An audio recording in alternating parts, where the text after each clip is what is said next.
छोट्या मुलीचा कलर केला रंगपंचमीच्या दिवशी आणि तिच्या भावाला त्या ठिकाणी तिच्या भावाचा कत्ल करण्यात आला। म्हणून तमाम समाज हिंदू समाज बांधवांना आपल्याला एकत्र यायचं आहे आणि सरकारकडे आपल्याला मागणी करायची आहे की आम्हाला लँड जिहाद याच्या विरोधात कायदा स्थापन करा। कारण लँड जिहादचा कायदा गुजरातमध्ये लागू आहे, आसाममध्ये त्याची पूर्तता झाली, आसाममध्ये सुद्धा तो लागू होण्याच्या मार्गावर आहे। मग आपल्या महाराष्ट्रात का नाही? आणि ही महाराष्ट्र छत्रपती शिवरायांची भूमी आहे, ही महाराणा प्रतापांची भूमी आहे, ही राजमाता अहिल्यादेवी होळकरांची भूमी आहे, ही हिंदू धर्माची भूमी आहे। म्हणून मी सरकारला सकल हिंदू समाज बांधवांच्या वतीने विनंती करतो की तुम्ही लँड जिहादच्या विरोधात कायदा काढावा आणि या महाराष्ट्रामध्ये लागू करावा। भारत माता की भारत माता की। आज महाराष्ट्र की इस पावन धरा पर सटाना में एक भव्य आक्रोश मोर्चा भी, सनातन मोर्चा भी,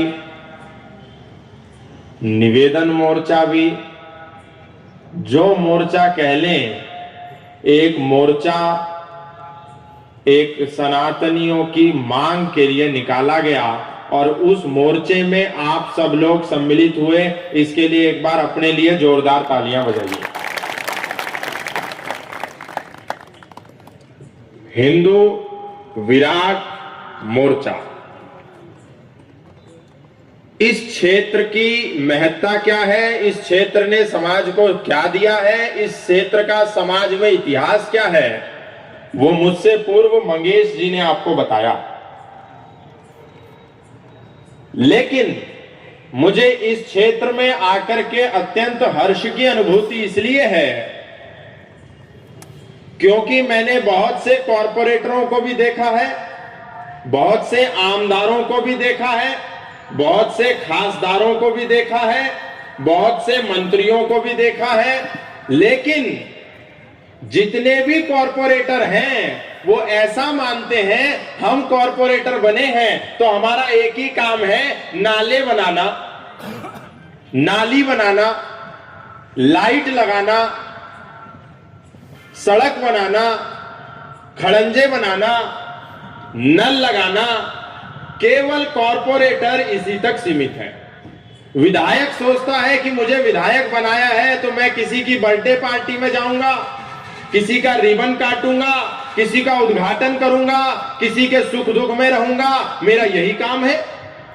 और बहुत से खासदार तो ऐसे हैं जो संसद में कभी हाजिरी भी नहीं देते, संसद में जाकर के खड़े भी नहीं होते और खासदार की जितनी सुविधा है खाली उसको भोगते रहते हैं।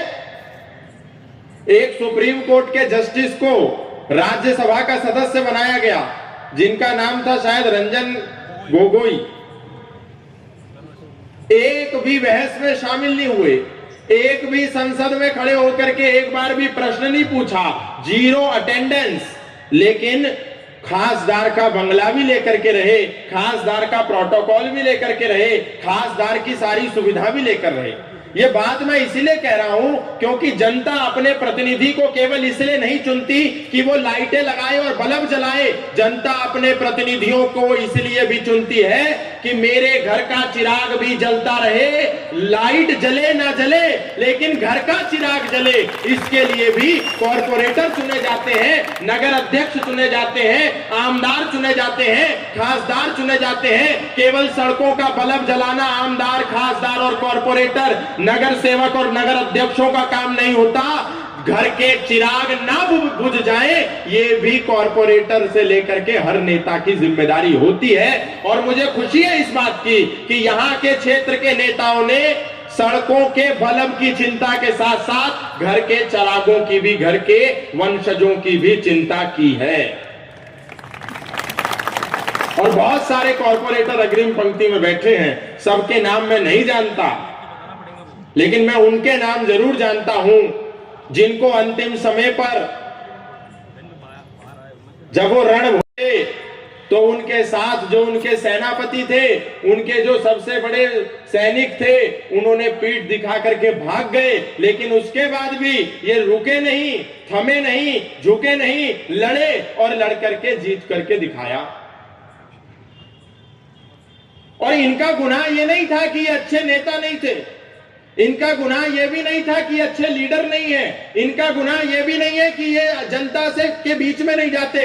इनका केवल एक ही गुनाह है कि ये पक्के सनातनी हैं, सच्चे सनातनी हैं, अच्छे सनातनी हैं, सनातन की आवाज उठाते हैं, डंके की चोट पर उठाते हैं। और कुछ पार्टियों को क्योंकि वो पसंद नहीं आता, क्योंकि उनको ईद की सेवई भी खानी होती है, इसलिए उनकी टिकट भी काट दी। लेकिन आप सबका पुरुषार्थ था, आप सबका आशीर्वाद था, टिकट कोई काटे ना काटे और ये सब लोग जीत करके आए। एक बार इनके लिए जोरदार तालियां बजाइए। और ना केवल जीत के आए और घर पर बैठ गए, जीत के आने के बाद मुझे लगता है अभी 4-5 महीने भी नहीं हुए, नगर सेवक का, नगर अध्यक्ष का चुनाव हुए। केवल 4-5 महीने के अंतर्गत इन्होंने अपना कार्य शुरू कर दिया। ऐसे नगर सेवक, ऐसे नगर अध्यक्ष, अब नगर अध्यक्ष तो पता नहीं कौन सी पार्टी का है, पर रास्ते में तो हमको एक नगर अध्यक्ष तो दिखा था जो गुड़ी पड़वा और ईद के उस मौके पर एक पोस्टर लगा करके हिंदू और मुसलमान का आधा पोस्टर हरा था और आधा पोस्टर भगवा था। ये दोगलेबाजी तो मुझे यहाँ पहली बार महाराष्ट्र में देखने को मिली। पता नहीं वो कौन नगर सेवक था, नगर अध्यक्ष था, मालूम नहीं, लेकिन मुझे देख करके तो बड़ा दुख हुआ और आक्रोश भी आया। तो ऐसे तो नगर अध्यक्ष जहां पर होंगे उन जनता का बड़ा दुर्भाग्य होगा, मैं समझता हूं, लेकिन आप सब जहां के नगर सेवक हैं उसका तो बड़ा सौभाग्य होगा। इसलिए मंगेश भाई के लिए भी मैं बहुत बहुत अभिनंदन करता हूं कि आप अभी नगर सेवक बने हैं, अगली बार नगर अध्यक्ष भी बने, उसके बाद आप आमदार भी बने और फिर खासदार भी बने, और जो जो बन सकते हैं बने, क्योंकि ऐसे ही लोगों की जरूरत है। अलका बहन यहाँ पर है कि नहीं है? कोई बात नहीं, वो भी जीत गई हैं। कल्पना जी भी नहीं आई, तो फिर कौन आया? मनीषा जी भी नहीं आई, लेडीज नहीं आई, उनके हस्बैंड भी नहीं आए, वो आए हैं। चलिए, उनको बहुत बहुत शुभकामनाएं हैं। और जो हमारे भाजपा के यहाँ पर बैठे हैं जितने भी नगर सेवक हैं, और उनको भी बहुत बहुत शुभकामनाएं हैं। जो शिंदे गुट के हैं उनको भी बहुत बहुत शुभकामनाएं हैं। और जो मुझे नहीं लगता कि यहाँ पर महाराष्ट्र विनाश वाले यहाँ पर होंगे कि नहीं होंगे, मालूम नहीं, वो तो शायद नहीं होंगे, क्योंकि अभी उनमें जो हाइब्रिड हो गया सिस्टम, मिक्सचर हो गए वो, तो कोई बात नहीं। लेकिन जितने भी यहाँ पर हैं उनका तो सबका मैं बहुत बहुत अभिनंदन करता हूँ, स्वागत करता हूँ। आज का जो कार्यक्रम है उसका एक ही लक्ष्य है, एक ही उद्देश्य है कि हमारे सनातन धर्म के क्षेत्रों में कुछ ऐसे भाईजानों का आकर के कब्जा हो गया है जिस पर हम मौन साध करके बैठ जाते हैं। अभी हमारे कुछ भाइयों ने महाराष्ट्र मराठी भाषा में आपको संबोधित करते हुए उस बात के, उस दर्द को, उस चिंता को आपके बीच में रखा कि कैसे जो सनातन धर्म के बाहुल्य क्षेत्र हैं, जहां पर सनातन धर्म की बहुतायत है, उस जमीन को हड़पने के लिए, जमीन को कब्जा करने के लिए तरह तरह के पैतरे लोग आजमाते हैं। और पूरे भारत में ये षड्यंत्र चल रहा है। जहां कल तक हिंदू 100% था, आज वहां हिंदू 50% है। जहां कल हिंदू 50% था, आज वहां हिंदू अल्पसंख्यक है। और जहां कल तक हिंदू अल्पसंख्यक था, आज वहां हिंदू नगण्य है। ऐसे बहुत से क्षेत्र हमको देखने के लिए मिलते हैं। और उसमें से ये वाला जो एरिया है, ये वाला जो क्षेत्र है मालेगांव, आप सब इस बात को जानते हैं। एक दिन पूर्व ही ईद गुजरी है। ईद के अंदर मालेगांव में दूर दूर तक गोल टोपी वाले सड़कों पर ऐसे बैठ करके नमाज कर रहे थे। उस दृश्य को एक बार को तो देख करके ऐसा लगा कहीं ये नमाज पाकिस्तान या अफगानिस्तान या सीरिया में, बांग्लादेश में चल रही है। दूर दूर तक नमाज चल रही है। हिंदू अल्पसंख्यक होता जा रहा है।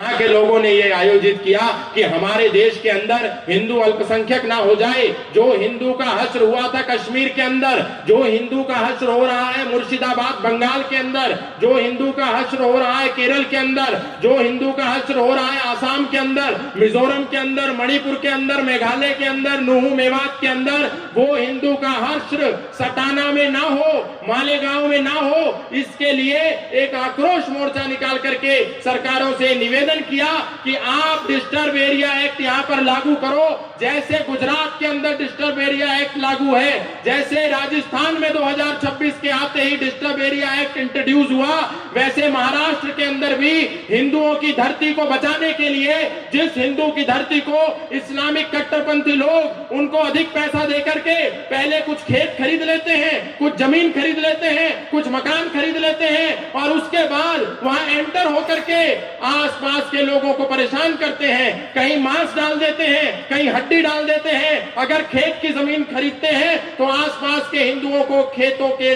में जाने के लिए रास्ता नहीं देते, जिसके बाद मजबूरन में पहले तो खरीदते हैं महंगे में, उसके बाद हिंदुओं को प्रताड़ित करते हैं तो हिंदू खुद ही सस्ते में बेच करके वहां से पलायन कर जाता है। और ये पलायन की समस्या यहां सटाना में भी धीरे धीरे बढ़ती जा रही है।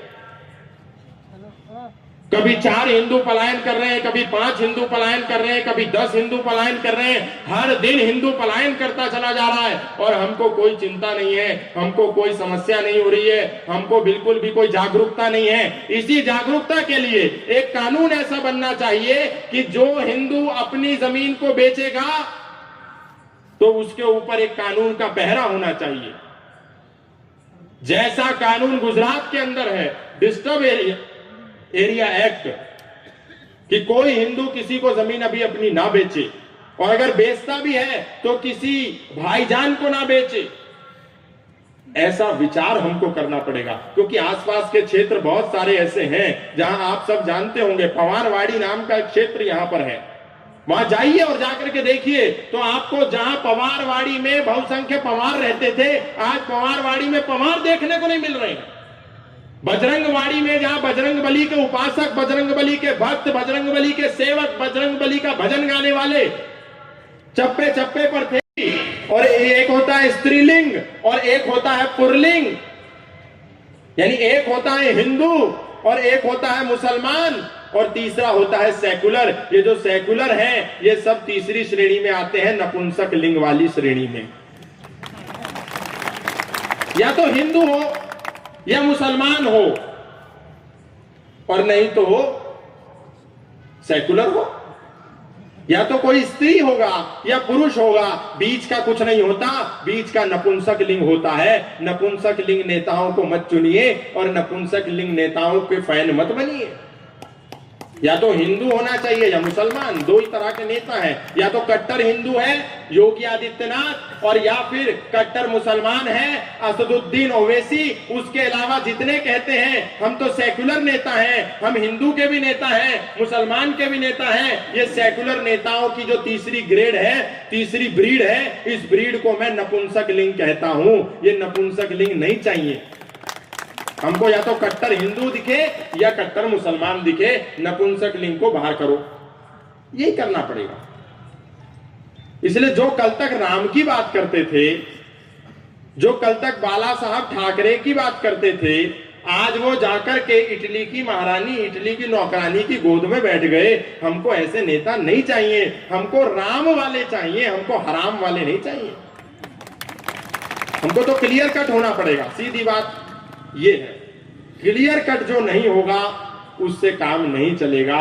या तो गुड़ी पड़वा ही मना सकते हैं या ईद उल फितर ही मना सकते हैं। हम कहें हम गुड़ी पड़वा भी मनाएंगे और ईद उल फितर भी मनाएंगे तो ये दोगलेबाजी नहीं चलेगी। ये डबल स्टैंडर्ड नेताओं का खत्म होना चाहिए। और लोगों को लगता है अरे हमारे नेताजी हैं, ये तो राम राम करते हैं, ये तो जय श्री राम करते हैं, इनको वोट दे दो। ऐसे नेताओं के बारे में आप नहीं जानते। ये जितने नेता सो रहे हैं, मालेगांव का भी एक नेता है जो सरकार में मिनिस्टर भी है, लेकिन सरकार में रह करके कभी हिंदुओं की बात नहीं करता और ये झूठ बोलते हैं। सब सबका साथ, सबका विकास, सबका प्रयास, सबका विश्वास, अरे ये झूठ बात है। जिसका साथ उसी का विश्वास, जिसका साथ उसी का प्रयास और जिसका साथ उसी का विकास। ये नीति तो हमको अपनानी पड़ेगी। सबका साथ मिल कहां रहा है? जिसका साथ हमको मिल रहा है, हिंदू का साथ है, तो हिंदू का ही विकास होना चाहिए। हिंदू का ही विकास होकर के हिंदू का ही विश्वास है, तो हिंदू के लिए ही प्रयास होना चाहिए। सबका साथ सबका विकास, ये बात केवल एक जुमला है, क्योंकि एक भी आदमी वोट नहीं देता। जितने भगवा टोपी वाले हैं उनको एक भी गोल टोपी वाला वोट नहीं देता। ये भगवा टोपी वालों की सबसे बड़ी गलतफहमी है कि उनको गोल टोपी वाला वोट देगा, वो कभी नहीं देगा। इसलिए उनको खुश करने का प्रयास नेताओं को बंद करना चाहिए। और जिनको ऐसा लगता है हमारा नेता बहुत अच्छा है, हम भावुक हैं, जय श्री राम, वंदे मातरम, जय श्री राम, हिंदू राष्ट्र हमारा नेता बनाएगा, ये सब झूठ है। वो क्यों नहीं आपका मुद्दा उठाता? मालेगांव में मुसलमानों की संख्या, गोल टोपी वाले भाईजानों की संख्या इतनी बढ़ गई, हिंदुओं की संख्या निरंतर घटती जा रही है, लेकिन आपका नेता, आपका मिनिस्टर आपका मसला उठा नहीं रहा। आपका आमदार विधानसभा के अंदर कैबिनेट में मंत्री भी है, उसके बाद भी आपका मुद्दा नहीं उठा रहा। क्यों नहीं उठा रहा? क्योंकि इन सारे नेताओं ने अपने बच्चों के लिए दुबई में बंगले बना दिए हैं। इन नेताओं ने अपने बच्चों के लिए विदेश में व्यवस्था कर दी है। जिस दिन यहां पर विद्रोह होगा, ये सारे नेता उठ करके हवाई जहाज में बैठ करके विदेश पलायन कर जाएंगे और आप यहां जय श्री राम का नारा लगाते रहना। इसलिए मैंने कहा, अच्छे लोगों को बनाना है, अच्छे लोगों को अपना नेता चुनिए, जो प्योरिटी की बात करें, जो पूर्णता की बात करें, जो सत्यता की बात करें। आज मालेगांव के अंदर सड़कों पर नमाज हुई। ईद के अंदर लाखों लाख हिंदू जहां पर रहते हो वहां मुसलमान सड़कों पर नमाज कर रहे हैं, भारी संख्या में कर रहे हैं। सड़क जाम हो गई। जयपुर के अंदर, राजस्थान की राजधानी जयपुर में लाखों मुसलमानों ने यातायात को बाधित करके सड़कों पर नमाज की। मालेगांव में यातायात को बाधित करके लाखों मुसलमान गोल टोपी लगा करके सड़कों पर नमाज कर रहे थे। दिल्ली में लाखों मुसलमान सड़कों पर नमाज कर रहे थे। लेकिन 58 इस्लामिक देशों में भी ईद मनाई गई। ना कहीं अफगानिस्तान में मुसलमान सड़कों पर नमाज कर रहा था, न कजाकिस्तान में मुसलमान ने सड़कों पर नमाज करी, न सीरिया में मुसलमान ने सड़कों पर नमाज कर पाया, न ईरान इराक में, न दुबई में, न कतर में, न बहरीन में। 58 इस्लामिक देशों में से एक भी देश में मुसलमान सड़कों पर नमाज नहीं कर रहा था। सब ईदगाह में कर रहे थे, मस्जिद में कर रहे थे। लेकिन भारत में लाखों मस्जिदें हैं, लाखों ईदगाह हैं, उसके बाद में मुसलमान सड़कों पर नमाज करता है और पुलिस उन पर कोई कार्रवाई नहीं करती। हिंदू 4 सड़क पर निकलते हैं और पुलिस कहती है ये परमिशन लो, वो परमिशन लो, इससे चिट्ठी लिखो, उससे चिट्ठी लिखो। ये क्या प्रशासन का डबल स्टैंडर्ड है? माने हिंदू के देश में हिंदू को कार्यक्रम करना होगा तो पुलिस की परमिशन लेनी पड़ेगी और मुसलमान सड़कों पर नमाज करेगा, लाखों की संख्या में करेगा, यातायात को बाधित करेगा, ट्रैफिक को बाधित करेगा, किसी से परमिशन नहीं लेगा। ये क्या डबल स्टैंडर्ड है? ये दोहरा मापदंड है। क्यों है इस भारत के अंदर? ये हम सबको पूछना चाहिए। हिंदू का देश है, हिंदू यहां पर रहता है, हिंदू यहां पर पैदा हुआ है। यह भारत हिंदू की मातृभूमि है, भारत हिंदू की पितृभूमि है, भारत हिंदू की पुण्य भूमि भी है। उसके बाद भी भारत में हिंदू 2 हम दर्जे का नागरिक बना हुआ है। हम क्योंकि जागृत नहीं है, सुषुप्त अवस्था में नहीं है, मुस्कुरा रहे हैं, इफ्तार गंगा में बना रहे हैं, तो मस्जिद क्या बम विस्फोट करने के लिए बनाई है? यह मुसलमान जवाब दे। बनारस के अंदर, उत्तर प्रदेश में गंगा में नाव में बैठ करके कुछ भाईजान रोजा इफ्तार कर रहे थे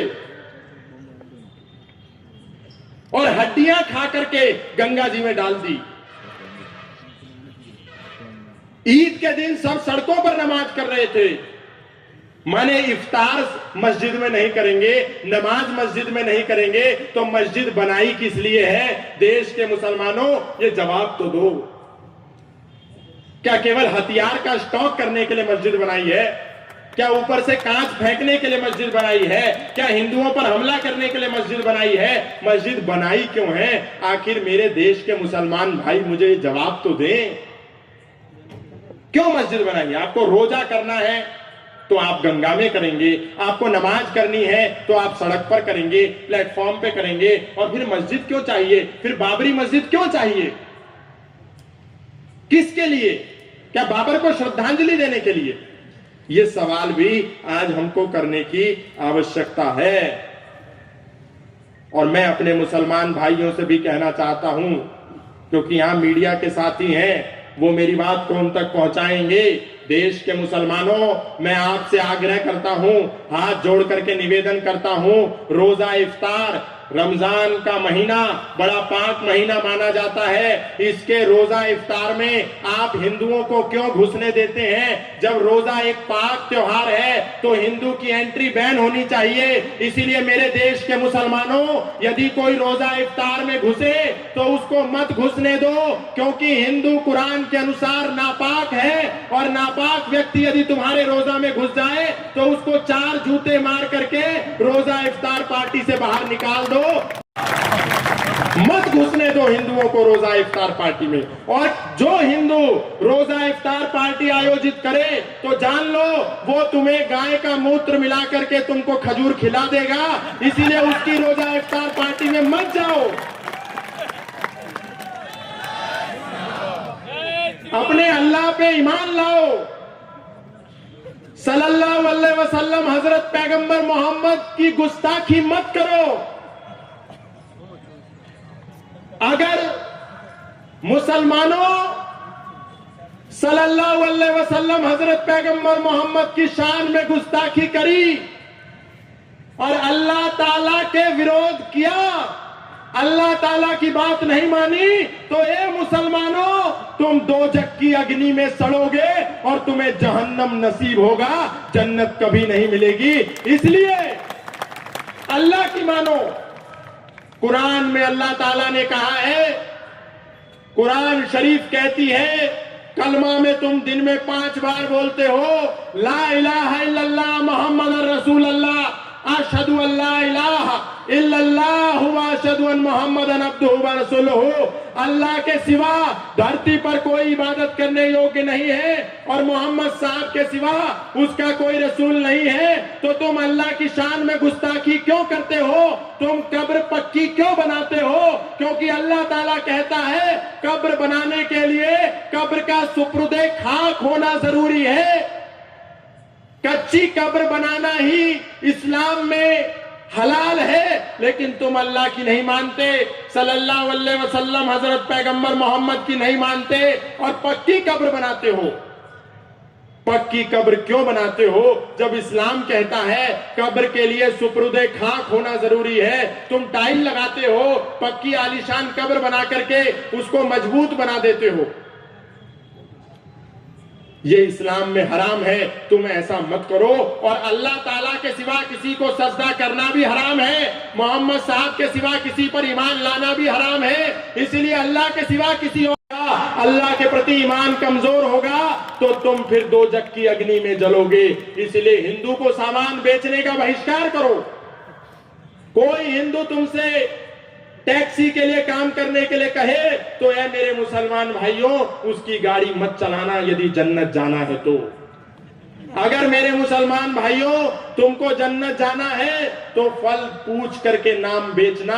अगर कोई हिंदू फल खरीदने आए तो उसको फल मत बेचना, क्योंकि उसको फल बेचोगे, हिंदू का पैसा लोगे, उस पैसे का प्रयोग करोगे तो निश्चित मानना तुम्हारा अल्लाह के प्रति ईमान डोल जाएगा, मोहम्मद साहब के प्रति ईमान डोल जाएगा। और एक बार तुम्हारा ईमान डोल गया तो तुम्हारे जहन्नुम की टिकट कट जाएगी। फिर मुझसे आकर के मत कहना। इसलिए पक्के और सच्चे मुसलमान बनो, ईमान वाले मुसलमान बनो, मोहम्मद साहब की मानो, अल्लाह ताला की मानो, इस्लाम की मानो, कुरान की मानो, तभी काम चलेगा। और आपको भी जागरूक होना पड़ेगा, आपको भी सजग होना पड़ेगा, आपको भी तटस्थ होना पड़ेगा। क्योंकि बहुत से लोगों को लगता है कि रमजान में राम है और दिवाली में अली है। ये पता नहीं कौन महामूर्ख गधा पैदा हुआ, उसने आकर के हिंदुओं को ये लॉलीपॉप दे दिया। ये जहरीला चूर्ण है। ना रमजान में राम है, ना दिवाली में अली है। इसलिए ये झूठ कहना बंद कीजिए। राम में राम है और अली में अली है। राम और अली की कभी तुलना करना संभव नहीं है। राम राम रहेंगे, अली अली रहेंगे, दोनों को मिलाओ मत। लेकिन मिलाया झूठे नेताओं ने, क्योंकि नेताओं को वोट चाहिए था और नोट चाहिए था। नेता को वोट मिल जाए और नोट मिल जाए करते हो। इसीलिए मेरे देश के मुसलमानों, यदि तुम सच्चे और पक्के मुसलमान हो, यदि तुम सच में ईमान वाले हो, तो इस देश के अंदर जितनी भी पक्की कब्रों पर चादर चढ़ रही है, उसको जाकर के अपने हाथों से तोड़ दो, वरना तुम्हें जन्नत नहीं जहन्नुम नसीब होगा। अल्लाह की शान में गुस्ताखी मत करो, मोहम्मद साहब की शान में गुस्ताखी मत करो। सच्चे मुसलमान बनो, पक्के मुसलमान बनो, ईमान वाले बनो, झूठे मुसलमान मत बनो। क्योंकि झूठे बनोगे तो जन्नत का सपना भूल जाना, 72 हूरें नहीं मिलेंगी, शराब की नदियां नहीं मिलेंगी, दोजख की अग्नि में जलना पड़ेगा। इसलिए अब तुम्हारे ऊपर है, तुम दोजख चुनोगे, जहन्नुम चुनोगे या जन्नत चुनोगे। यदि सच में जन्नत चाहते हो तो अल्लाह का हुक्म मानो और पक्की कब्र को तोड़ो और अल्लाह को ही सजदा करो। अल्लाह के सिवा किसी और को सजदा करोगे, मोहम्मद साहब के सिवा यदि किसी पर ईमान लाओगे, तो तुम्हारा जहन्नुम में जाने का टिकट कटा हुआ है। फिर तुम जानो, तुम्हारा काम जाने। हमारा काम था तुमको आगाह करना। और एक बात मैं अपने मुसलमान भाइयों से कहना चाहता हूं, क्योंकि मैं हिंदुओं को कह कह करके थक गया हूं। अब हिंदू सुनने को तैयार नहीं है, इसलिए मुसलमान भाइयों से मुझे आग्रह करना पड़ता है कि मेरे भाइयों, ये मुशरिक नापाक हैं, ये हिंदू नापाक हैं, इनको सामान मत बेचो, हिंदुओं को फल मत बेचो, हिंदुओं को सब्जियां मत बेचो, हिंदू का पंचर मत लगाओ, हिंदू का बाल मत काटो, हिंदू की गाड़ी मत चलाओ, हिंदू का नल ठीक मत करो, हिंदू का बिजली का पंखा मत लगाओ। क्योंकि तुम हिंदू को सब्जी बेचोगे, हिंदू को फल बेचोगे, हिंदू को सामान बेचोगे, उससे तुम हिंदू से पैसा लोगे और उस पैसे को अपने में इस्तेमाल करोगे, तो तुम्हारा अल्लाह वाड़ी में केवल नाम बजरंगवाड़ी है, लेकिन एक भी बजरंगी हमको देखने को नहीं मिलता। और एक क्षेत्र आप सब उसको जानते अगर होंगे तो दत्तनगर, जो कल तक दत्तनगर था, आज वो उर्दू स्कूल मुल्लावाड़ी के नाम से जाना जाता है। वहां इस्लामिक लोगों का चारों तरफ से कब्जा हो गया।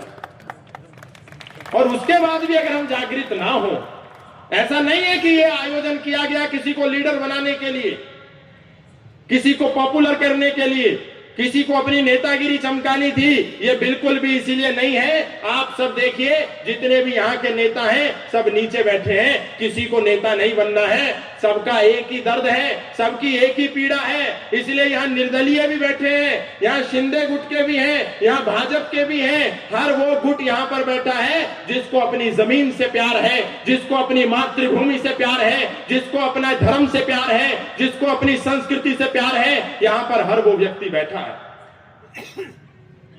और मांग कर रहे हैं, एक ही मांग है। और किसी को कोई बड़ा पद नहीं चाहिए, किसी को कोई बड़ी नेतागिरी नहीं करनी। सबका एक ही इच्छा है कि यहाँ पर एक ऐसा कानून बन जाए, डिस्टर्ब एरिया एक्ट यहाँ पर ऐसे लागू हो कि कोई भी जमीन हिंदू की किसी भी दबाव में, प्रेशर में, प्रताड़ित करके, बहला करके, फुसला करके कोई ना खरीद पाए। और दरे गांव में तो ऐसा मैंने अध्ययन किया यहाँ का क्षेत्र है दरेगांव, वहां पर आदिवासियों की जमीन आज मुसलमानों के पास है, लेकिन आदिवासी की जमीन कैसे कोई बेच सकता है इसकी कल्पना हम नहीं कर सकते।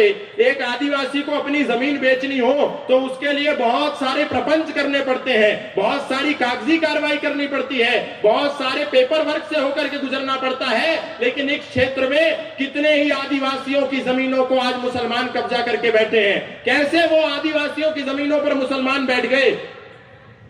कागजी कार्रवाई नहीं हुई, कौन जिम्मेदार था? इसकी भी जांच होनी चाहिए। किसने उसमें रिश्वत ली, किसने धांधली करी, इसकी भी जांच होनी चाहिए। और दरेगांव इसका सबसे बड़ा उदाहरण है। वहां सब हिंदू रहते थे, लेकिन आज एक भी हिंदू नहीं है। ये स्थिति यहां पर पैदा हो गई है। पहले एक व्यक्ति आता है, वो जमीन खरीदता है, जमीन खरीद करके फिर अपने 4-5 लोगों को लेकर के आता है और उसके बाद धीरे धीरे आसपास के जितने भी लोग हैं उसको प्रताड़ित करता है। हम सब इस बात से वाकिफ हैं, हम सब इस बात को जानते हैं, उसके बाद भी हम मांग नहीं करते। क्या सरकारों को हम, क्या नेताओं को, क्या एमएलए एमपी को केवल रिबन काटने के लिए चुनते हैं? एमएलए का काम क्या है? एमपी का काम क्या है? एमपी का काम आपकी बर्थडे पार्टी में आना नहीं है, एमपी का काम आपका रिबन काटना नहीं है, एमपी का काम आपके यहाँ पर आकर उद्घाटन करना नहीं है, एमपी का काम आपके साथ सेल्फी लेना नहीं है। एमपी का काम है कानून बनाना। एमपी की जॉब है लॉ मेकर की। कानून बनाने के लिए हम एमपी चुनते हैं, फोटो खिंचाने के लिए, सेल्फी लेने के लिए मेंबर ऑफ पार्लियामेंट को नहीं चुनते। मेंबर ऑफ पार्लियामेंट और सांसद का काम है संसद में बैठ करके अपनी जनता के लिए, अपने लोगों के लिए कानून बनाए और कानून पारित करे जिससे समाज का लाभ हो। इसके लिए हम एमपी बनाते हैं। विधायक बनाते हैं विधि निर्माता। जो विधि का निर्माण करता है उसी को विधायक कहते हैं। विधायक रिबन काटने के लिए नहीं बनाते, विधायक को आमंत्रित करने के लिए नहीं बुलाते। विधायक इसलिए नहीं बनाते कि वो आएगा हूटर लगाते हुए और हम सबको गीत गाएगा और गीत गा करके चला जाएगा। विधायक का काम ये नहीं है। विधायक का काम है विधानसभा में जनता के, आम जनमानस के मुद्दों को उठाना। ये विधायक का काम। लेकिन विधायक कब करेगा, सांसद कब करेगा? जब हम उससे कहेंगे कि ये काम करो, ये काम होना चाहिए, ये काम कीजिए। हम डिमांड तो करें, हम मांग तो करें, हम प्रश्न तो पूछें। हम अपने नेताओं से प्रश्न नहीं पूछते, हम उनसे भयभीत हो जाते हैं। ऐसा नहीं करना है। अपने नेताओं को पूछना है कि हमने आपको नेता बना करके संसद में भेजा तो केवल बंगले में रहने के लिए नहीं भेजा, केवल प्रोटोकॉल में चलने के लिए नहीं भेजा। हमने आपको सांसद बनाया है हमारा विषय उठाने के लिए। अगर आप आमदार हैं तो विधानसभा में विषय उठाइए और जाकर के कहिए कि महाराष्ट्र के अंदर डिस्टर्ब एरिया एक्ट लागू होना चाहिए, ऐसा प्रस्ताव दीजिए, संसद में प्रस्ताव दीजिए। ये हमको बोलना पड़ेगा। लेकिन हम फोटो खिंचाते हैं, हम सेल्फी लेते हैं नेताओं के साथ। नेताओं के साथ सेल्फी मत लीजिए, क्योंकि नेता किसी काम के नहीं होते। ये तो अच्छे नेता है जो आगे बैठे हैं, इनकी बात नहीं मैं कर रहा हूं। जो कुछ काम नहीं करते मैं उनकी बात कर रहा हूं। हमको लगता है कि नेता है, हिंदूवादी है, हिंदू का नाम लेता है। हमने तो कितने सारे नेता देख लिए इस महाराष्ट्र के अंदर जो कल तक राम राम करते थे, आज वो ईद मिलन समारोह में जा रहे हैं। और जिनकी मैंने बात करी, ये महाराष्ट्र विनाश सेना वाले हिंदू लोग गए उनके पास और हिंदू लोगों ने जाकर के, एक नेता महाराष्ट्र का है जो खुद से बड़ा हिंदूवादी किसी को नहीं मानता, उसका नाम है राज ठाकरे। हिंदू लोग गए और कहा कि साहब हम दही हांडी का कार्यक्रम कर रहे हैं जन्माष्टमी का, आप दही हांडी में आइए। तो राज ठाकरे ने कहा मैं दही हांडी में नहीं आता, मटन हांडी करो, मटन हांडी, मैं मटन हांडी में आऊंगा। और वही राज ठाकरे ईद के दिन आमिर खान के यहां रोजा इफ्तार की दावत में उसके साथ ईद मिलन समारोह कर रहा था, गले मिल रहा था। ऐसे नेताओं को चौराहे पर खड़े करके उनसे सवाल जब हम करेंगे तब इनके हौसले पस्त होंगे। हमको फर्जी नेता नहीं चाहिए।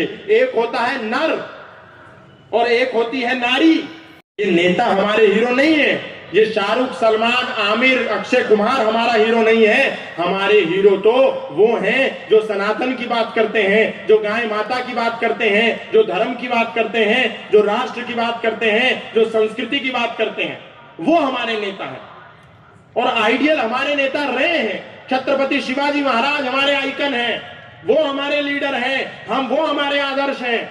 छत्रपति शिवाजी महाराज के सामने इतनी विषम परिस्थितियां आई, इतनी प्रतिकूल परिस्थितियां आई, उनके सामने भी जिहादी खड़े थे, लेकिन छत्रपति शिवाजी महाराज ने कभी जिहादियों को खुश करने के लिए गोल टोपी नहीं पहनी।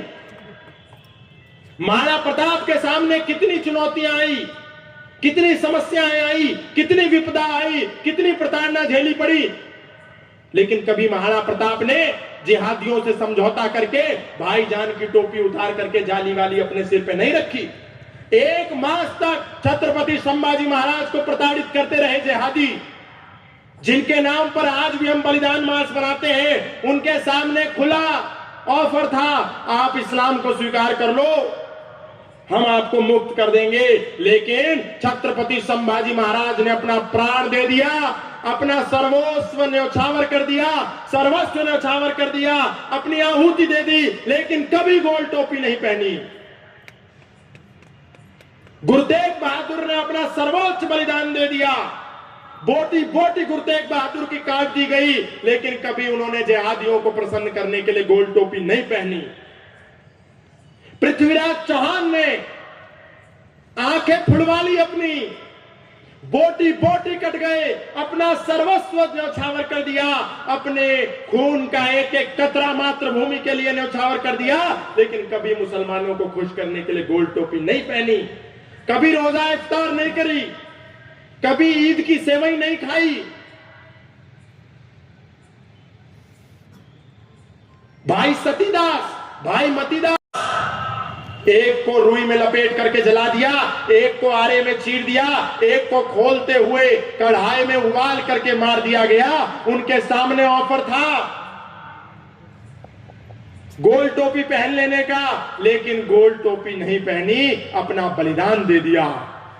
जोरावर सिंह, फतेह सिंह, अजीत सिंह, जुझार सिंह, उन्होंने अपना सब कुछ न्यौछावर कर दिया, लेकिन कभी रोजा इफ्तार नहीं किया, कभी गोल टोपी नहीं पहनी, कभी जिहादियों के साथ शामिल नहीं हुए, कभी जिहादियों से समझौता नहीं किया, कभी मुसलमान नहीं बने, दीवार में चीन दिए गए, चमकौर के युद्ध में मारे गए, लेकिन कभी धर्म से समझौता नहीं किया। और ये चंद चुनिंदा चोटे नेता 4 वोट पाने के लिए अजान गाने लगते हैं, कुरान पढ़ने लगते हैं, रोजा इफ्तार करने लगते हैं। इन चोटे नेताओं को जो दोगली बात करें, जो हाइब्रिड बात करें, जो वर्ण संकर वाली बात करें, इनको चौराहे पर पकड़ करके इनसे सवाल पूछना जिस दिन हिंदू समाज शुरू कर देगा, उस दिन इन चोटों की दुकान बंद हो जाएगी। हमको चोटे नहीं चाहिए, हमको प्योर नेता चाहिए। समाज को प्योर नेताओं की आवश्यकता है, चोरों की आवश्यकता नहीं है। ये हिंदू समाज एक बात समझ ले, और हिंदू समाज का एक ही भाई है, और वो है उसका हिंदू भाई। उसके सिवा ना तो इस्लामिक व्यक्ति हिंदू का भाई हो सकता है, ना ईसाई व्यक्ति हिंदू का भाई हो सकता है, ना यहूदी व्यक्ति हिंदू का भाई हो सकता है। बहुत सारे लोगों ने यह कहना शुरू कर दिया कि अरे मुसलमान हमारा भाई नहीं है, लेकिन यहूदी हमारा भाई है, इजराइली हमारा भाई है, इजराइल जिंदाबाद, इजराइल मेरा है। इजराइल भी सनातनियों का नहीं है। और हमारे एक नेता ने तो ये भी कहा कि भारत मदरलैंड है और इजराइल फादरलैंड है। ये दुनिया का सबसे बड़ा झूठ है। इजराइल फादरलैंड नहीं हो सकता। जो लोग नाश्ते में भी गाय का बर्गर खाते हो और डिनर में भी गाय खाते हो, वो चाहे इजरायली हो या मुसलमान हो, वो कभी भी हिंदू के भाई नहीं हो सकते, क्योंकि हमारे लिए गाय माता है और किसी के लिए गाय भोजन है। जिसके लिए गाय भोजन होगी, हम उसके भाई नहीं हैं, हम अपने भाइयों के भाई हैं। इसलिए हिंदू ये भी क्लियर करे, ये जो झूठ लोगों में प्रचारित कर दिया, इजरायली हमारा भाई है, यहूदी हमारा भाई है, नहीं हो सकता। जो गाय को मारेगा वो हमारा भाई नहीं हो सकता, क्योंकि हिंदू अपने घर में रोटी बना करके पहली रोटी गाय को खिलाता है, और वो लोग गाय को रोटी के साथ खाते हैं। जो गाय को रोटी के साथ खाएगा खाएगा उससे हमारी कोई भाईचारा नहीं है, नहीं हो सकता, क्योंकि गाय हमारे धर्म में माता है और माता पूजनीय होती है। जो मां को मार करके खाएगा वो हमारा भाई नहीं है। इसलिए हमको बिल्कुल क्लियर कट होना पड़ेगा। लोग कह रहे हैं क्या होगा इससे, ये नेताओं ने ये आयोजित किया, कुछ नहीं होगा, ये सब तो हमारे हैं, थोड़ी सी जमीन ही तो बेच रहे हैं हम, थोड़ा सा ये ही तो, इनकी संख्या धीरे धीरे बढ़ रही है, इससे कुछ भी नहीं होगा। तो उनको इतिहास पर, परिदृश्य पर नजर घुमा करके देखना चाहिए। पाकिस्तान में एक समय पर 100% हिंदू थे और आज जाकर के देखिए तो 2-4% हिंदू बचे हैं। जितने पाकिस्तान में हिंदू के मंदिर थे वो सारे मस्जिदों में परिवर्तित हो गए, जितने पाकिस्तान में हिंदुओं के गुरुकुल थे वो सारे मदरसों में परिवर्तित हो गए। जहां हिंदू बहुसंख्यक था आज वहां हिंदू अपनी अंतिम सांस गिन रहा। बांग्लादेश में हिंदुओं का था, लेकिन ऐसे ही हिंदू जमीन बेचते रहे, अपनी जमीन देते रहे, वहां पर मुसलमानों को आने दिया, उनसे गले लगाते रहे। नहीं है, भोगा है, भोगा है, भोगा। किनका? शांति करो। तो ये भ्रम हो गया हमको। बांग्लादेश में 100% हिंदू थे, लेकिन आज वहां क्या स्थिति आप सब जानते हैं। वहां के पुजारी भी रोजा इफ्तार कर रहे थे, मंदिरों में दावत दे रहे थे और 2024 तक देते रहे दावत। लेकिन उसके बाद क्या हुआ कर सकता है। हमने अभी अभी देखा रेवंत रेड्डी इफ्तार की पार्टी दे रहे हैं, चंद्रबाबू नायडू इफ्तार की पार्टी दे रहे हैं, नीतीश कुमार इफ्तार की पार्टी दे रहे हैं। ये क्या इस देश के अंदर चल रहा है। कल तक हमने देखा था भारत के नेता मुसलमानों को लुभाने के लिए, खुश करने के लिए, प्रसन्न करने के लिए गोल टोपी पहन लिया करते थे जाली वाली, रोजा इफ्तार में चले जाते थे, अपने घर में रोजा इफ्तार आयोजित करते थे। लेकिन आज हमने देखने को मिला कि अब मुसलमानों को खुश करने के लिए हिंदू नेता इतनी आगे बढ़ गए हैं कि कल तक रोजा इफ्तार करके गोल टोपी लगाते थे, आज मस्जिद में जाकर के नमाज करने लगे हैं।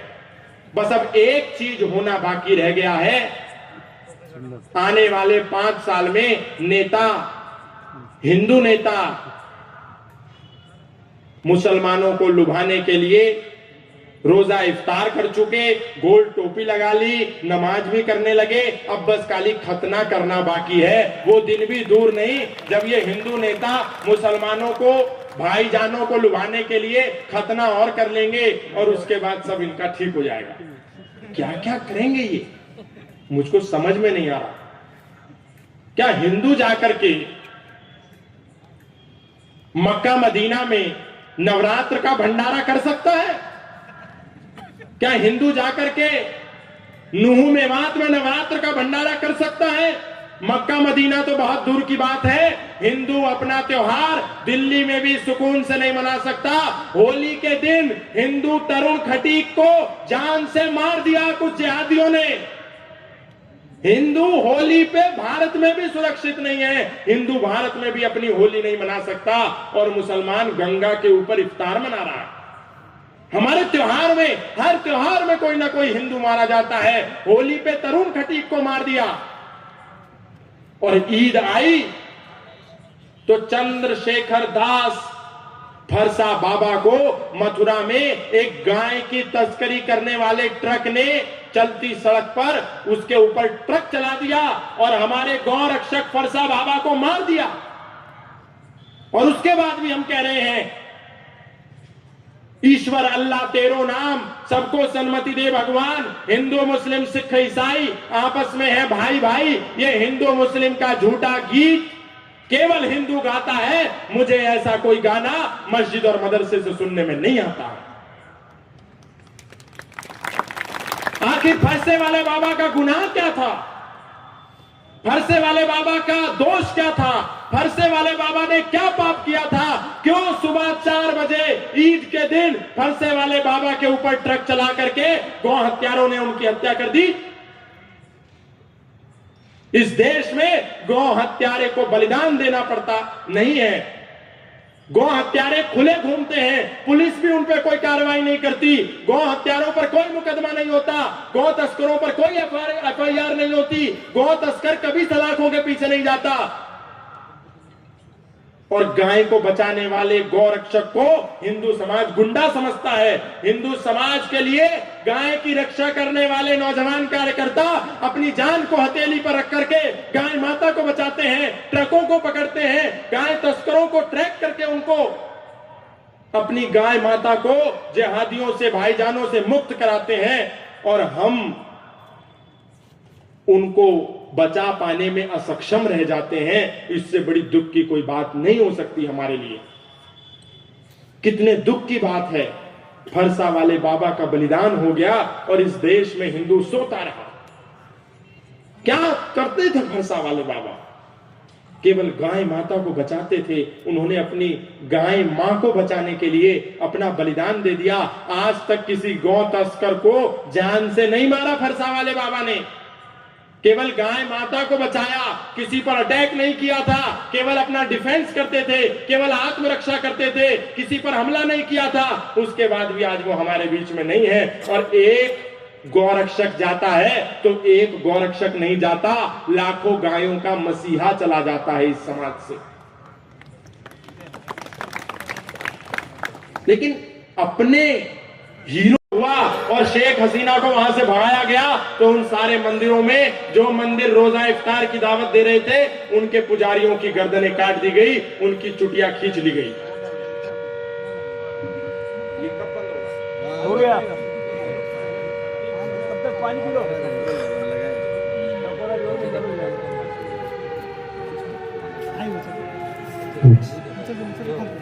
एक वेळा आपण जोरदार घोषणा द्यायची आहे। मर्यादा पुरुषोत्तम प्रभु श्री रामचंद्र भगवान की, छत्रपति शिवाजी महाराज की।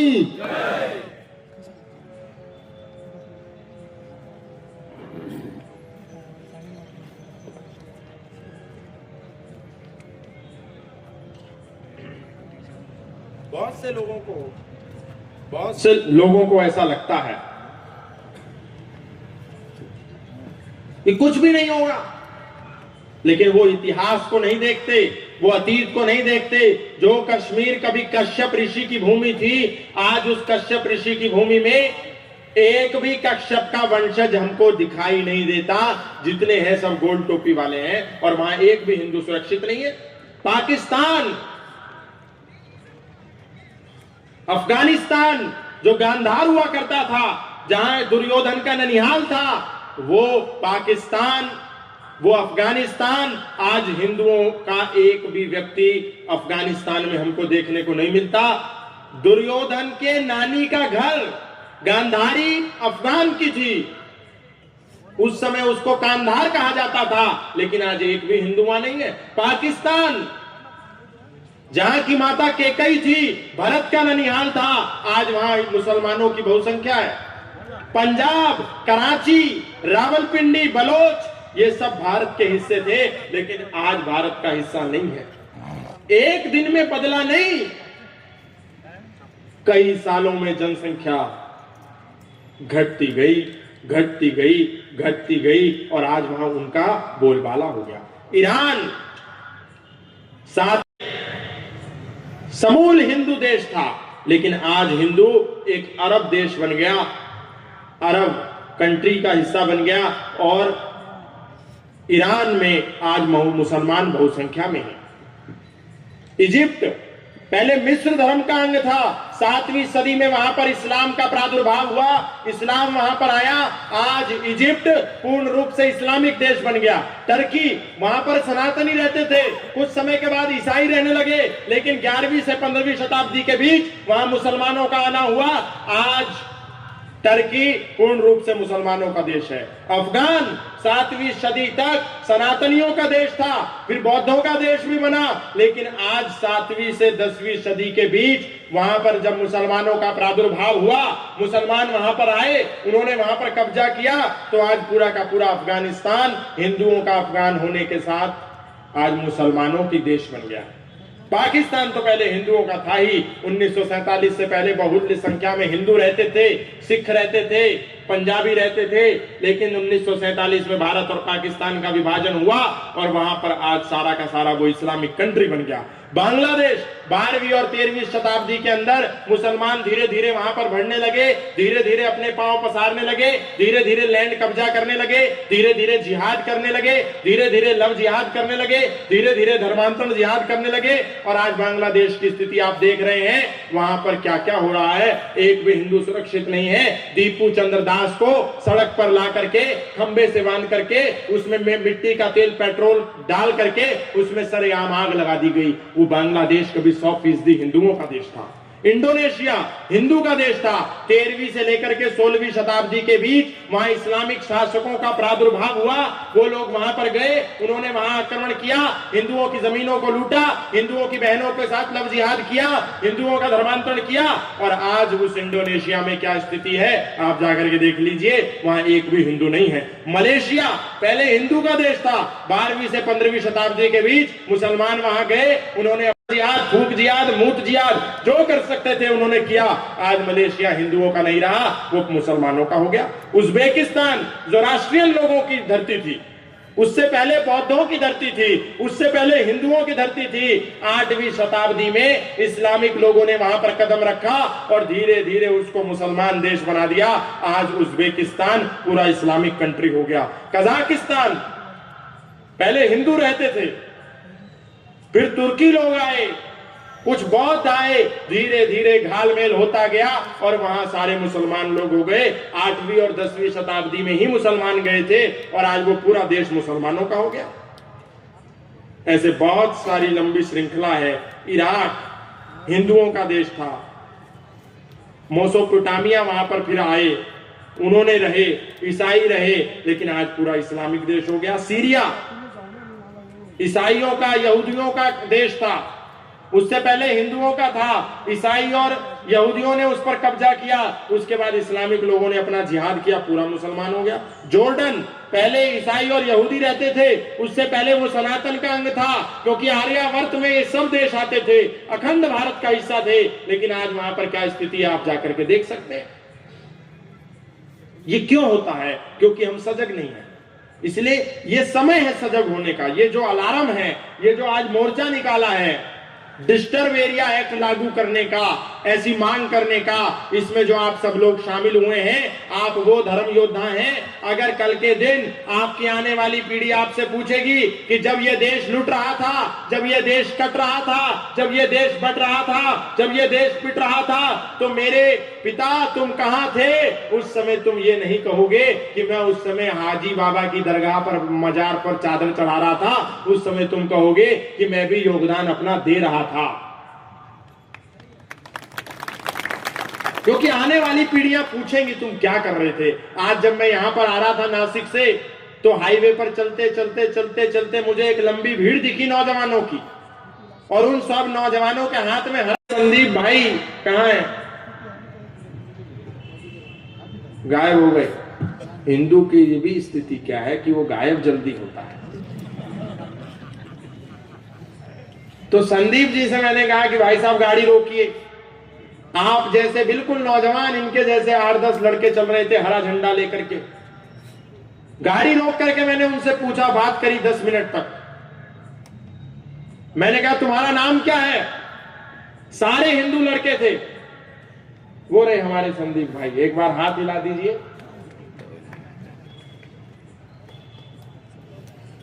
वो सारे हिंदू लड़के थे।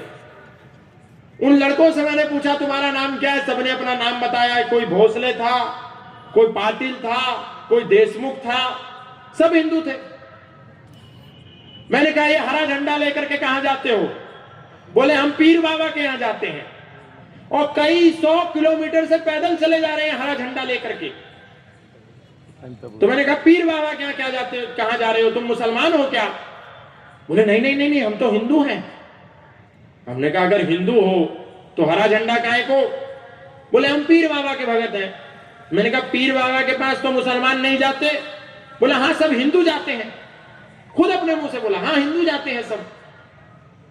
मैंने कहा फिर तो तू हिंदू नहीं है इसका मतलब।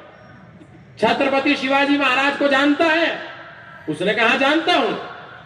मैंने कहा अगर छत्रपति शिवाजी महाराज को जानता है तो उनकी बात को नहीं जानता, केवल जानता है? बोला हाँ जानता हूं। मानता है? हाँ मानता हूं। क्या छत्रपति शिवाजी महाराज की मानता है? बोला हाँ मानता हूं। मैंने कहा कहां मानता है? छत्रपति शिवाजी महाराज ने तो नहीं कहा कि पीर के ऊपर हरा झंडा लेकर के वहां यात्रा करो। उसने कहा नहीं नहीं ऐसा कहा। मैंने कहा उन्होंने तो कभी नहीं कहा, उन्होंने तो ये कहा है हिंदू और मुसलमान कभी एक नहीं हो सकता। बोले नहीं ऐसा कहां कहा है? मैंने कहा शिवाजी महाराज की आज्ञा पत्र पढ़ा है तुमने? उसने कहा नहीं नहीं वो तो नहीं पढ़ा। तो उसको कैसे मालूम उन्होंने क्या कहा क्या नहीं कहा? छत्रपति शिवाजी महाराज का आज्ञा पत्र पढ़िए, उन्होंने लिखा है अवनी मंडल निर्यावणी करावे, यवनाक्रांत राज्य आक्रमावे। इसका मतलब जानते हो? उसने कहा नहीं ये तो नहीं जानता। जब नहीं जानता तो ये कैसे दावा करता है कि तू सही कर रहा है? इसका मतलब तू हिंदू नहीं है, सब मुसलमान हो तुम। बोला नहीं नहीं नहीं, नहीं हम हिंदू ही हैं। मैंने कहा मुसलमान नहीं जाते? बोले नहीं जाते। फिर उसमें से एक लड़का बोला कि नहीं नहीं मुसलमान भी जाते हैं। कहां जाते हैं? तो उन 10 लड़कों में एक मुसलमान था। मैंने कहा, उसने कहा ये देखिए ये मुसलमान हमारे साथ जा रहा है। मैंने कहा इसका नाम क्या है? बोला इसका नाम है फिरोज देशमुख। मैंने कहा देशमुख कब से मुसलमान हो गए भाई? तूने तो बिल्कुल जीन ही चेंज कर दिया। देशमुख कब से मुसलमान हो गए? तो वो एकदम घबरा गया। देशमुख, फिरोज देशमुख घबरा गया। तो मैंने फिरोज देशमुख से कहा बेटा तुमने इस्लाम को पढ़ा है? देशमुख कब से मुसलमान हो? तुम कन्वर्टेड हो, तुम्हारे पिता देशमुख थे, तुम मुसलमान हो गए। तो सारे लड़के बोले हाँ हाँ कन्वर्टेड है, कन्वर्टेड है। सब हिंदू बोल रहे कन्वर्टेड है, ये कन्वर्टेड है। बड़ा आश्चर्य हुआ। फिर मैंने कहा बेटा देशमुख, और उन सारे लड़कों को बोला कि देखो तुम 10 लड़कों में से 10 मिलकर के देशमुख, माने ये 10 के 10 हिंदू मिलकर के एक फिरोज को मंदिर नहीं ले जा पाए, और ये एक अकेला फिरोज 10 लड़कों को ले जाकर के हरा झंडा लेकर के वहां पर पीर बाबा की कब्र पर माथा टिकवाने के लिए ले जा रहा है। ढूंढ मरो, काहे को लेके जाते हो? अल्लाह ताला क्या कहते हैं उसको पढ़ो। हाँ, अगर देश का मुसलमान गोल टोपी लगा करके और रामनवमी पर राम जी के मंदिर की तरफ पैदल मार्च करेगा तो उस दिन हम कहेंगे कि हाँ ये बिल्कुल ठीक बात है, तुम पीर बाबा पर भी जाओ, तुम रोजा भी खाओ, तुम कब्र पर माथा करो, पर ये करके तो दिखाएं। जब मुसलमान मंदिर नहीं जा रहा है तो हिंदू को कौन से पागल कुत्ते ने काटा है कि उसको जाकर रोजा भी खाना है, उसको इफ्तार भी करना है, उसको दावत भी करनी है, उसको पीर पे माथा भी फोड़ना है? क्या जरूरत है? आपको जानकर के आश्चर्य होगा, मेरे 10 मिनट के संवाद के बाद उन हिंदू लड़कों ने अपने डंडे में से हरा झंडा निकाल करके मेरे हाथ में दे दिया और कहा ये आप रख लीजिए, अब हम यहां से वापस जा रहे हैं। आज ही की बात है। और ये संदीप भाई तो उसके गवाह भी हैं और वीडियो भी निकाला है। कुछ दिन में वीडियो भी प्रदर्शित हो जाएगा, पूरे देश में वो पॉपुलर भी हो जाएंगे कि कहां पागल कुत्ते ने काटा था, दूसरी दिशा में चल दिए थे। अरे भाई हिंदुओं, तुम राम के मंदिर जाओ, 100 नहीं 100 के अतिरिक्त 100 किलोमीटर नहीं 1000 किलोमीटर पैदल चलो, भगवा झंडा लेकर के चलो, राम के मंदिर जाओ, त्र्यंबकेश्वर जाओ, भीमा शंकर जाओ, तिरुपति बाला जाओ, लेकिन किसी जिहादी की पागल कुत्ते की कब्र पर माथा फोड़ने मत जाओ, क्योंकि दादू संत ने कहा था। हम पढ़ते नहीं। छत्रपति शिवाजी महाराज को हर मौके पर माला चढ़ा देंगे, छत्रपति जी की आरती गा देंगे, फूल लगा देंगे, छत्रपति शिवाजी को मानते हैं, लेकिन छत्रपति शिवाजी महाराज की नहीं मानते, ये नहीं चलेगा। छत्रपति शिवाजी महाराज की माननी पड़ेगी। केवल चित्र को पूज करके हम अच्छे सच्चे सनातनी नहीं बन सकते। चित्र के साथ छत्रपति शिवाजी महाराज के चरित्र को भी पूजना पड़ेगा, और चरित्र को पूजने के लिए उनके चरित्र को पढ़ना पड़ेगा। जब चरित्र पढ़ेंगे तभी चरित्र अपने जीवन में गढ़ेंगे। इसलिए राम के मंदिर जाइए, कृष्ण के मंदिर जाइए, शिव के मंदिर जाइए, हनुमान के मंदिर जाइए, देवी पार्वती के मंदिर जाइए, दुर्गा के मंदिर जाइए, लेकिन किसी की कब्र मजार पर जाकर के माथा मत फोड़िए। संत दादू दयाल थे, उन्होंने कहा था, दादू दुनिया बावरी, कब्रें पूजे ऊत, और जिनको कीड़े खा गए उनसे मांगे पूत। कब्र में जो दबा होगा, न जाने कब तबाह होगा, उसको हड्डियों का चूरा भी नहीं मिलेगा उसमें। और मेरे मुसलमान भाइयों, ये में टाइल लगा करके पक्का दबा दिया है ना, ये अल्लाह की शान में बहुत बड़ी गुस्ताखी है। क्योंकि अल्लाह ने कहा है, जब कयामत के दिन आएंगे तो मुर्दे कब्र से खड़े हो जाएंगे, और जो नेक लोग हैं, जो अल्लाह की राह में जिन्होंने अच्छे काम किए हैं, वो सीधा जन्नत को जाएंगे। लेकिन तुमने इन पीरों को, फकीरों को, कब्रों को, मजारों को, गाजी बाबा को, सलार मसूद गाजी को, मोइनुद्दीन चिश्ती को, कमाल खान को, शाह खान को कब्र में बंद करके पक्की टाइल लगा करके उस पर चादर चढ़ा दी। जब कयामत का दिन आएगा तो बेचारे अंदर ही दबे दबे मर जाएंगे, खड़े नहीं हो पाएंगे, क्योंकि ऊपर से सीमेंटेड कर दिया ना। इसीलिए अल्लाह ने कहा था कच्चा रखो, ताकि कयामत का दिन आए तो मुर्दे कब्रों में से खड़े हो जाएं। लेकिन जब पक्का ऊपर से कर दिया, ऊपर से पैक कर दिया, ऊपर से टाइल लगा दी, ऊपर से सीमेंट लगा दिया, मसाला लगा दिया, ईंट लगा दी, तो बेचारे का जन्नत का ताला तो वैसे ही बंद हो गया, वो तो जन्नत में जा ही नहीं पाएगा। तुम तो जन्नत के जगह तुम तो जो जिन्होंने कब्रें बनाई और उसको पूजना शुरू किया, वो तो जहन्नुम में मरोगे। तुम सलार मसूद गाजी को भी जहन्नुम में भेजोगे, और इनका भी तुम जन्नत जाने का रास्ता बंद करोगे। इसलिए उनको भी संदेश और आपको भी संदेश, आपको तो एक ही काम करना है, सत्य बोलना है, सत्य सुनना है, सत्य को ही चुनना है। जो झूठ बोले उसको नहीं चुनना। और ये जितने नेता यहाँ पर बैठे हैं, ये सारे सच्चे और अच्छे नेता हैं। सबका नाम तो मैं नहीं जानता, लेकिन जितने भी बैठे हैं, क्योंकि सच के साथ बैठे हैं, और जो सच का साथ देगा वही हमारा अपना है। इसलिए मैं आप सबसे कहूंगा, अपनी सक्रियता को बढ़ाना है, इनके साथ कंधे से कंधा मिलाना है। और आज का जो ये विषय है, डिस्टर्ब एरिया एक्ट, आप सब में से कितने लोग फेसबुक चलाते हैं? हाथ उठाइए। सब लोग चलाते हैं। इंस्टाग्राम कितने लोग चलाते हैं? ट्विटर, एक्स कितने लोग चलाते हैं? कम लोग चलाते हैं। लेकिन आज सब लोग डाउनलोड कर लीजिए ट्विटर एक्स। पहले ट्विटर था, अब एक्स हो गया। उस एक्स को डाउनलोड कीजिए, उस पर अपनी आईडी बनाइए, और उसमें प्रधानमंत्री नरेंद्र मोदी जी को, गृह मंत्री अमित शाह जी को, महाराष्ट्र के मुख्यमंत्री देवेंद्र भाऊ फडणवीस को, एकनाथ शिंदे जी को, महामहिम राष्ट्रपति महोदया को, सबको टैग कीजिए। टैग करके अपनी समस्या, ये जो है डेमोग्राफी बदल रही है धीरे धीरे, और धर्मांतरण ही राष्ट्रांतरण होता है, ऐसा विनायक दामोदर सावरकर जी ने कहा था। धर्म बदलने से राष्ट्र परिवर्तित हो जाता है। आज पाकिस्तान भारत का अंग क्यों नहीं है? क्योंकि धर्म बदल गया। अफगान भारत का हिस्सा क्यों नहीं है? क्योंकि धर्म बदल गया। बांग्लादेश भारत का हिस्सा क्यों नहीं है? क्योंकि धर्म बदल गया।